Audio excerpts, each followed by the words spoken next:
I'm having an evening walk.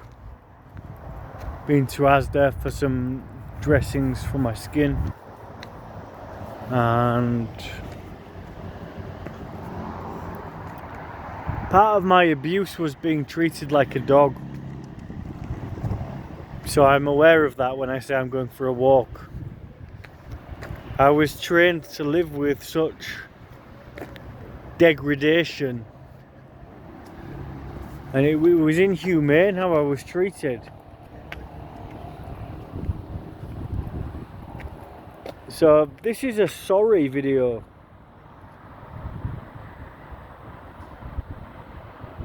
And I just want to say sorry to anybody that I've hurt in an unjust way,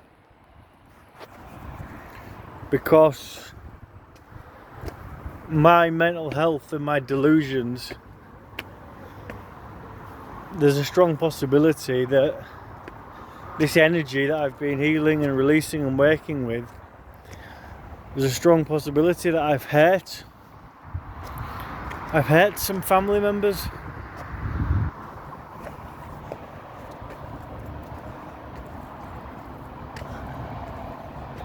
And that's the last thing I would ever want to do, is to hurt anyone pointlessly.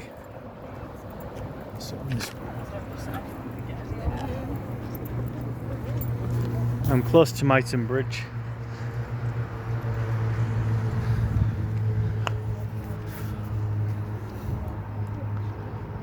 And if I hurt you,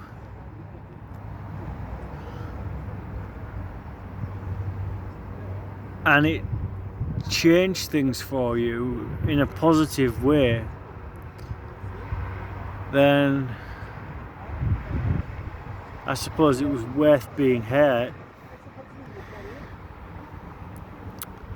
If my pain and my trauma and some of my delusions, if they shifted you into gear to change your life in a positive way, then that's a positive that's come from a negative.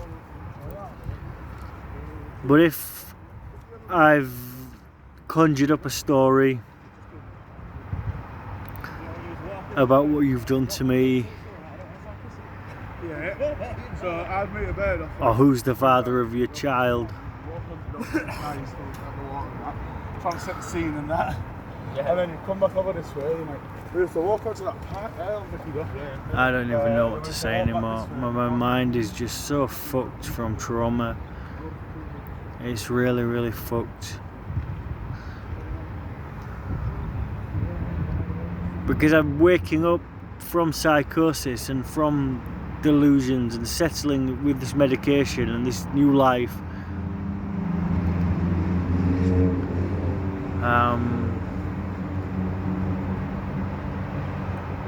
And it's very strange, because it's like everything's there's so much activity, but there's also nothing.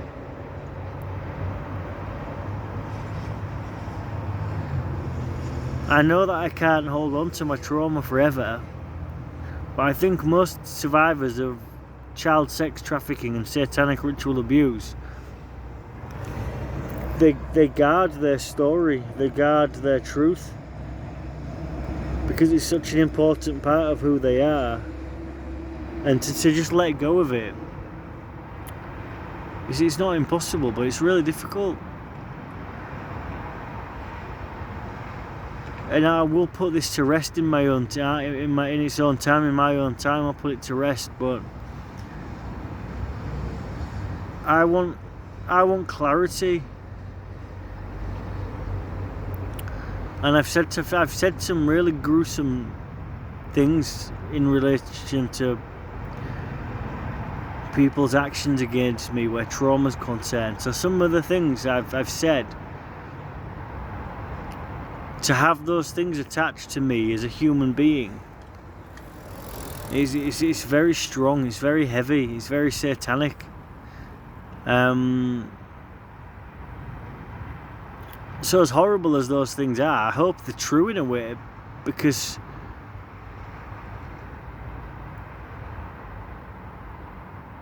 yeah, I just hope they're true. as dark and as ugly and satanic as it is, I hope the truth.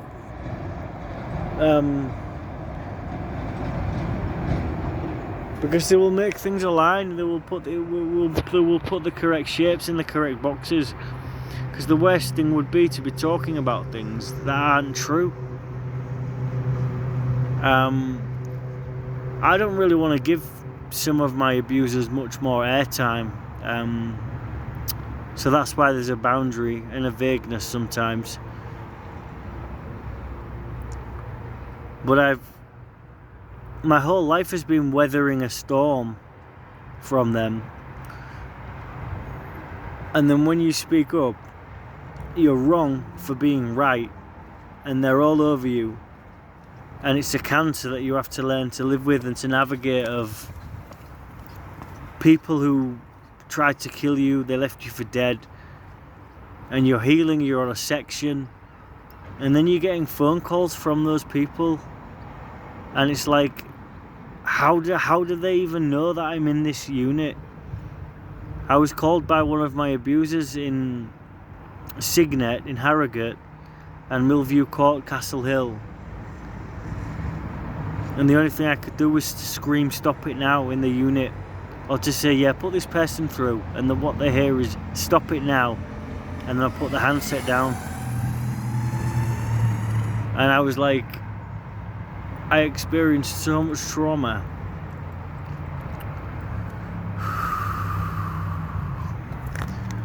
From lots of my family members.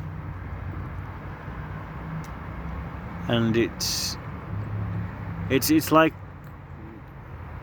smashing bricks across somebody's head and then asking them if they're okay. So with respect to people's kids who I've thought were an incest child when I was unwell, or the inheritance which I thought was stolen from me, and my granddad who was always supposed to be my uncle, but I believe he's my granddad. Whatever, you know. But I was working with a lot of energy. I was connecting with other family members who have got addictions and trauma issues. So I was really sticking to my guns, if that's a correct expression. And I was just like a big angry adult baby who needed to vent.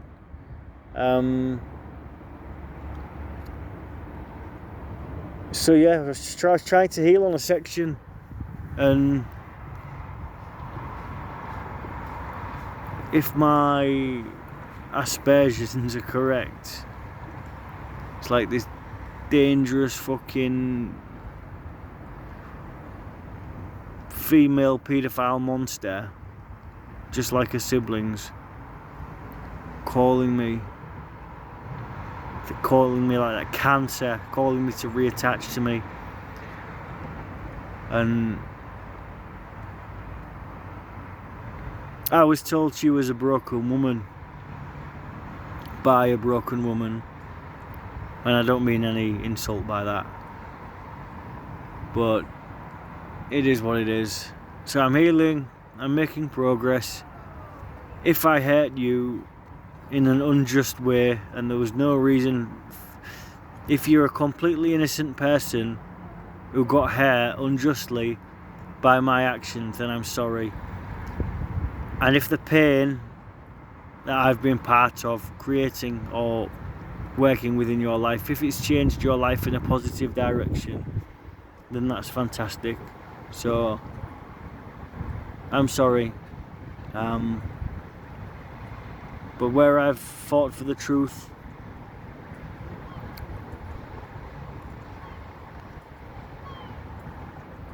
if I hurt you and you deserved it, then that's that.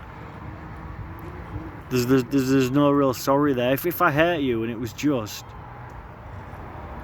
and it's a just repaying of your karma, then I stand in my conviction of what I've said and what I've done. You deserved it back, obviously. But I would never want to hurt anybody. Full stop.